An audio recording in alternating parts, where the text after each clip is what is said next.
Over 180 years ago, settlers along the Bayou Teche were part of the beginning of a thriving community. As agriculture flourished and a community was growing, it was a favorable time for a new church to be built. Church Alley was part of a donation for the new church. That Frederick Iberia had laid this out when he laid the town out and incorporated it to have a view from the church to his house.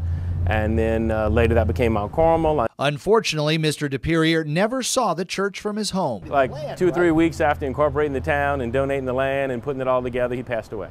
Later, his home was sold to the Congregation of Our Lady of Mount Carmel and opened as a Catholic school for girls, staying open until 1988. The girls and the nuns would use Church Alley to attend Mass at St. Peter's. Over time, it became underutilized. I would ride my bike through here, and so, yeah, I remember seeing it. It was a sidewalk and some tall grass and just kind of a cut through. Mayor DeCourt and Jane Bro, Director of Planning and Zoning and Grants, realized Church Alley needed a makeover. The project took over a decade to get started. Finally came upon the Louisiana Recreational Trails Grant, which was a perfect fit for this project. It created the Church Alley Pocket Park and a 3.5-mile bike trail through 2 National Register historic districts. That's right, 2. We own the Shadows on the Teche, which is located on Main Street. It's a National Trust property.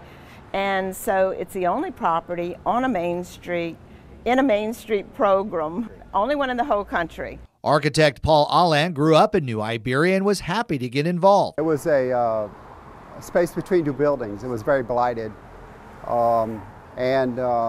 This concept of pocket parks seems to be an interesting development that Louisiana is pushing.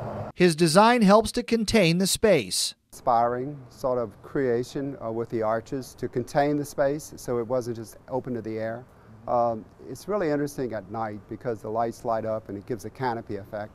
The project only ran into a few delays, but they worked together with the building owners, contractors, and utilities. The utility companies who were servicing these areas wanted to take care of some abandoned lines that were here and kind of bring everything back up to their standards. It's all part of a larger project to redevelop downtown and expand it to benefit more people. The George Rodriguez Park, an expansion of the museum, and we've got a marina adjacent to the boardwalk. It brings the community together and benefits the businesses. The success, I think, is attributed to our downtown investors. You know, they take it upon themselves to invest their dollars. It just adds to the vibrancy and excitement of downtown. Anytime you can enhance that, it's just another opportunity to tell that story. And as a whole, it just brings downtown a little more to the forefront.